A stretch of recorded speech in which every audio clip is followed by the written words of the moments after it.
Rahayu Rahayu Sagung Dumadi. Assalamualaikum warahmatullahi wabarakatuh. Kedahsyatan ilmu lembu peteng yang dikuasai Ken Arok dan Pak Harto.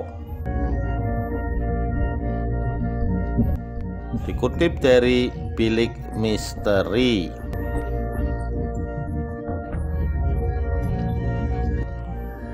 Soeharto adalah anak petani yang secara politik bisa mengalahkan Sudarsono, Aidit, Soekarno, Hatta, Nasution, dan seluruh orang besar di negeri ini yang mustahil dikalahkan. Mengapa demikian? Karena beliau merupakan sosok lembu peteng. Secara politik, Soeharto hanya dikalahkan oleh umurnya sendiri. Saat itu Minggu Wage 27 Januari 2008. Jarum jam menunjuk ke angka 15.30 bersamaan dengan terdengarnya suara azan asar sayup-sayup dari kejauhan. Suasana Astana Giribangun saat itu sangat teduh. Tidak ada sinar matahari.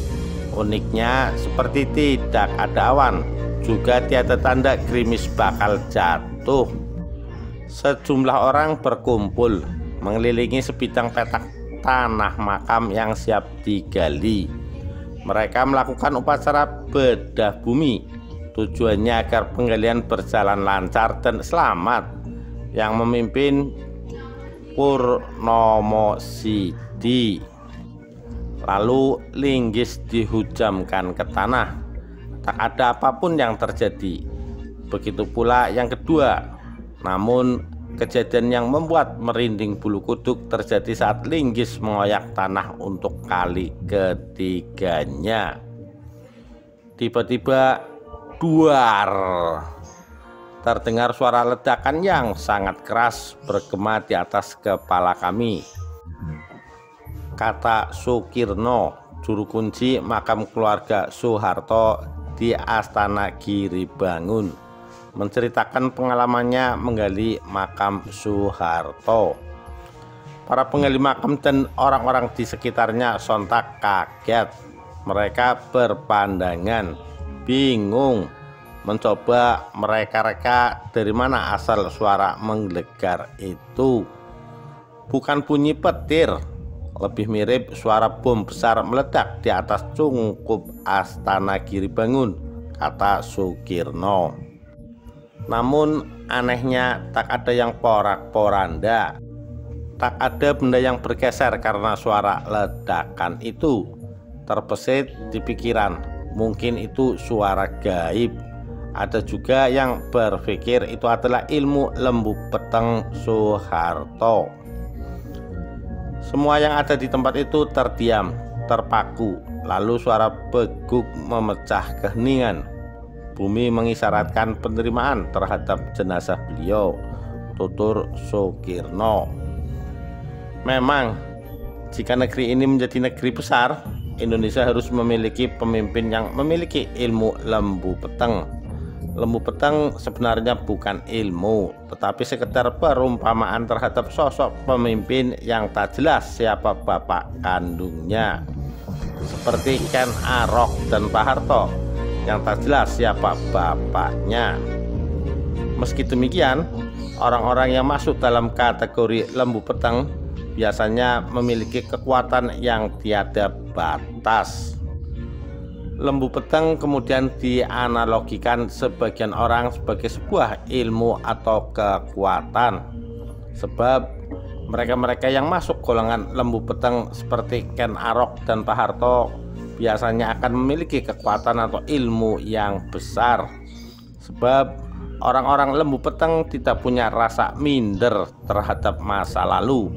Itulah yang dikatakan budayawan Sujiwo Tejo. Sejarah Jawa adalah sejarah suksesi, sejarah kudeta, dan sejarah berdarah-darah dalam merebut tahta kekuasaan. Banyak tokoh yang kemudian muncul tiba-tiba dalam panggung sejarah tanpa masa lalu dan tanpa beban silsilah. Ia kemudian mengklaim sebagai anak para dewa, anak para raja, dan dengan begitu mereka menggenggam mitos. Soeharto adalah manusia paling kontroversial di Indonesia. Nilai kontroversinya jauh melebihi Soekarno. Bila Bung Karno dikenal dunia karena ulahnya yang begitu mencengangkan dan sering bikin kejutan, maka Soeharto lebih pada nilai misteriusnya. Misteri Soeharto adalah kekuasaan yang begitu besar, dan itu dibangun dengan cara yang mungkin orang juga tercengang, yaitu sikap diam. Pendiam bagi Soeharto bukan hanya watak, tapi merupakan latihan menahan diri yang ekstrim. Ya, dengan ilmu lembu petang itulah Soeharto bisa memecahkan mitos buku suci raja-raja Jawa. Ini juga yang tampaknya dipegang dalam konstelasi perpolitikan nasional kita yang belum lepas dari kesejarahan mitos atas silsilah di masa lalu. Naiknya Megawati dan SBY juga tak lepas dari mitos atas kerja orang tua mereka di masa lalu, sehingga silsilah menjadi begitu penting dalam kerja politik kita.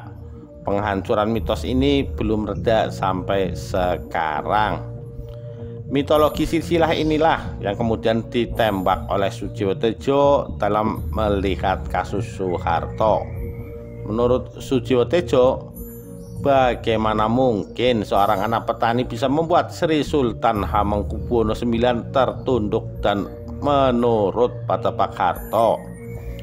Bagaimana mungkin orang yang begitu prabawa dan penuh karisma seperti Bung Karno seperti gemetar ketakutan melihat Soeharto? Bahkan di akhir tahun 1966 dengan nada galau, Soekarno berteriak 3 kali menyebut Soeharto sebagai keadaan bahwa tak boleh ada yang merebut kursi presiden, katanya. Ya, pada saat itu Bung Karno menyebut nama Soeharto 3 kali. Tidak juga engkau Soeharto, tidak juga engkau Soeharto, tidak juga engkau Soeharto, kata Bung Karno sambil tangannya menunjuk-nunjuk ke arah barisan para jenderalnya. Ada apa dengan kekuatan Soeharto? Jelas, Soekarno tidak akan takut dengan kekuatan militer Amerika Serikat. Ia sudah terbiasa menghadapi teater perang besar. Bahkan di hadapan Dadong, nama panggilan Presiden Filipina, Soekarno menyatakan siap menghadapi perang sebesar apapun. Dan itu memang sudah dilakukan Soekarno ketika ia meletuskan kata-kata Dwikora dan mengancam perang dengan Malaysia. Koran-koran besar Amerika menjuluki Soekarno sebagai tiran dengan kekuatan tanpa tanding yang mengancam dunia bebas. Tapi di sisi lain, di negara-negara bekas jajahan dan negara tertindas, Soekarno dijuluki hadiah Tuhan untuk kebebasan bagi mereka yang tertindas. Di sini Soekarno menunjukkan bukan saja orang nomor 1 tapi juga tokoh dunia.